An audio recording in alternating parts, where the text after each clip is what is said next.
Hai sahabat, selamat berjumpa kembali di channel kami Ide Usaha. Kali ini kita akan beralih membahas ikan nila. Ikan ini adalah sejenis ikan konsumsi air tawar. Wah, ikan ini diintroduksi dari Afrika loh sobat. Baru tahu kan? Namun pada saat ini ikan nila menjadi ikan peliharaan yang populer di kolam-kolam air tawar di Indonesia. Ikan ini sangat digemari oleh masyarakat pada umumnya. Dengan alasan ikan ini harganya bisa dikategorikan murah dan mudah dicari. Tidak hanya itu saja, ikan ini terkenal ikan yang enak jika disantap. Daripada kita hanya bisa mengkonsumsi saja, mending kita sekalian budidaya ikan nila yuk sahabat. Channel kita kali ini akan membahas budidaya ikan nila di lahan yang sempit sekitar rumah dengan cara yang mudah. Untuk sektor ekonomi, ikan nila ini sangat disanjung-sanjungkan masyarakat karena keuntungannya yang sangat menjanjikan. Hal apa saja ya yang harus dipersiapkan terlebih dahulu untuk memulai budidaya ikan nila ini? Nah, langkah pertama adalah dengan menyiapkan kolam terpal. Apa sih kolam terpal itu? Yang jelas untuk para pemula pastinya belum mengenal istilah kolam terpal. Kolam terpal adalah kolam yang dilapisi terpal di atasnya. Kolam ini tidak membutuhkan lahan yang luas. Kelebihan dari kolam ini yakni tidak perlu menggali tanah dalam-dalam untuk membuat kolam ikan yang akan dipakai. Dan juga bisa menghemat waktu karena tidak perlu setiap hari memasukkan atau menambah air dalam kolam. Karena tidak adanya indikator yang bocor pada area kolam tersebut. Mari kita simak bersama cara menghemat biaya dalam pembudidayaan ikan nila. Tapi sebelum lanjut, yuk tekan tombol subscribe-nya ya. Dan aktifkan lonceng notifikasinya agar kalian tidak ketinggalan video terupdate dari channel ini.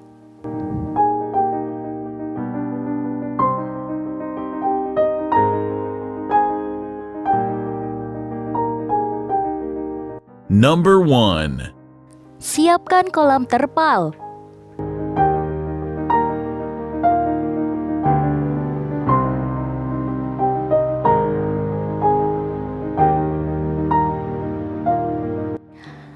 Langkah awal yang harus dilakukan adalah membuat kolam ikan dengan kedalaman kurang lebih 50 sampai dengan 70 cm.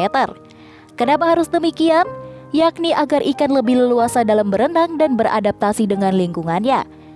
Sehingga bisa menjadi faktor pendukung untuk ikan nila berkembang biak secara sempurna. Setelah kolam berbentuk segi empat ini terbentuk, maka langkah selanjutnya yaitu memasang terpal pada sisi kolam ikan. Tapi tidak sembarang dilakukan. Kita harus memperhatikan juga kondisi terpal yang akan dipakai dan teknik mengunci terpal agar terpasang secara sempurna. Terpal di sini harus dikunci rapat-rapat agar tidak mudah melorot atau jatuh ke dasar kolam. Bagaimana cara mengunci terpal agar tidak mudah jatuh? Kita bisa memakai cara dengan memasangkan batu bata di atas terpal yang sudah terpasang. Di sini kita hanya butuh menindihkan batu bata di tiap ujung kolam ikan. Jika terpal sudah terpasang dengan baik dan dipastikan tidak ada kebocoran, maka langkah selanjutnya adalah mengisi kolam ikan dengan air bersih. Setelah dipastikan tidak ada kebocoran, maka kolam dikeringkan lagi untuk melanjutkan ke tahap selanjutnya.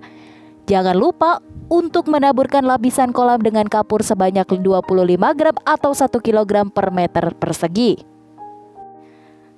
Dan tidak terlewatkan untuk memberi pupuk kandang sebanyak 1 kg per meter persegi. Jika semuanya sudah selesai, kita bisa beralih menjalankan tugas untuk mengisi kembali air kolam dan diamkan selama 7-10 hari hingga kolam tersebut ditumbuhi plankton sebelum ikan nila disebarkan di dalam kolam.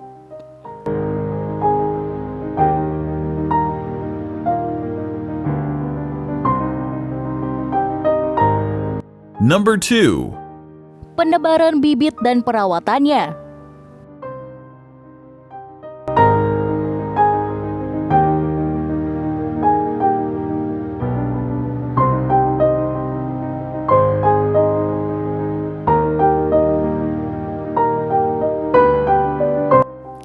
Seperti yang kita ketahui secara umum, bibit ikan nila bisa kita dapatkan di mana saja. Kita bisa membelinya di dinas perikanan atau toko-toko yang menjual bibit ikan. Sudah tidak jarang orang menjual bibit ikan nila secara keliling, atau bisa kita jumpai di pasar-pasar tradisional. Langkah pemilihan bibit ikan harus disesuaikan dengan kapasitas kondisi kolam yang akan kita pakai. Benih ikan yang harus diperhatikan yakni dari ukurannya. Benih yang bagus biasanya berukuran 5 sampai dengan 10 cm. Bagaimana cara melihat benih ikan yang sehat? Kita cukup memperhatikan gerak atau cara ikan berenang saja. Ikan yang sehat biasanya gesit dalam berenang. Di sini kolam ikan sudah memenuhi standar dan ditumbuhi plankton. Maka langkah selanjutnya yaitu menebarkan bibit ikan nila pada kolam tersebut.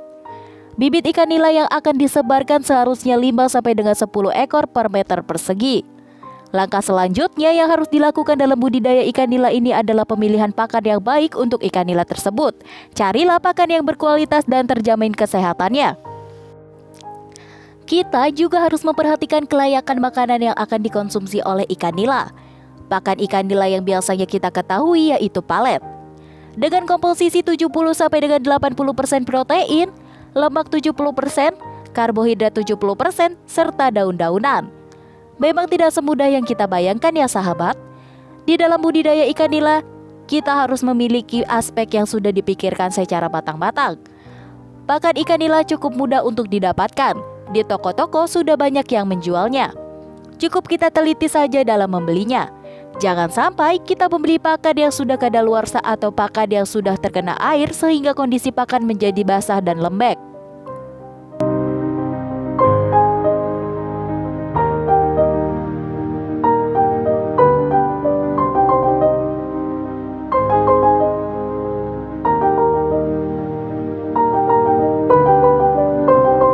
Number 3.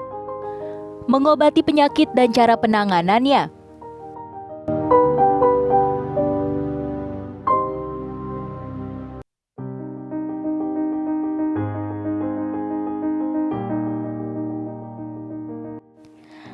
Tidak bisa dipungkiri lagi, setiap apa yang kita pelihara pastinya tidak luput dari penyakit-penyakit yang akan menyerangnya.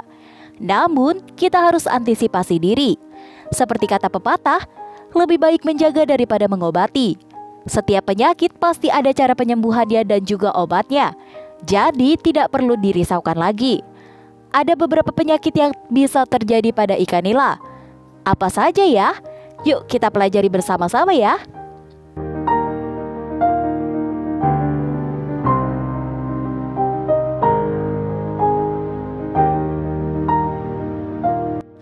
Ikan nila stres.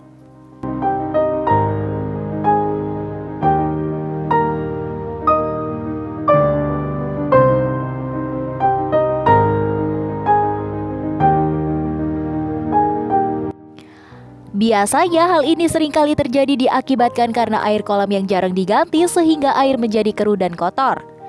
Dan caranya mudah untuk hal ini, yakni cukup mengganti air kolam tersebut dengan air yang bersih dan jernih.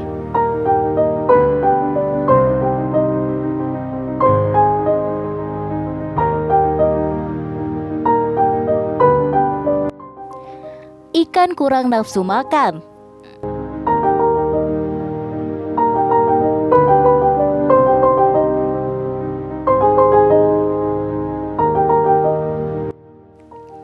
Ikan akan mengalami kurang nafsu makan. Hal ini diakibatkan karena ikan jarang mendapatkan asupan vitamin yang cukup oleh pemeliharanya. Dan cara menanggulanginya yaitu dengan cara pemberian POC NASA dan harmonik.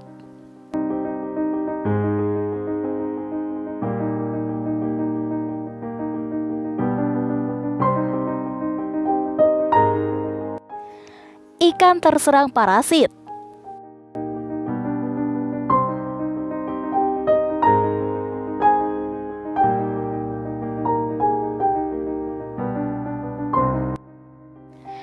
Hal ini terjadi biasanya dikarenakan oleh zat asam yang terlalu tinggi pada air sehingga menyebabkan ikan mudah terserang penyakit.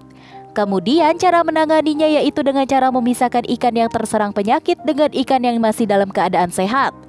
Hal lainnya yang perlu diperhatikan dan dilakukan dalam budidaya ikan nila adalah pengeringan setelah ikan nila panen, agar ikan tidak mudah terserang penyakit dan bakteri. Juga berguna agar kebersihan dan perkembangbiakan ikan nila berjalan dengan sempurna. Selamat mencoba guys!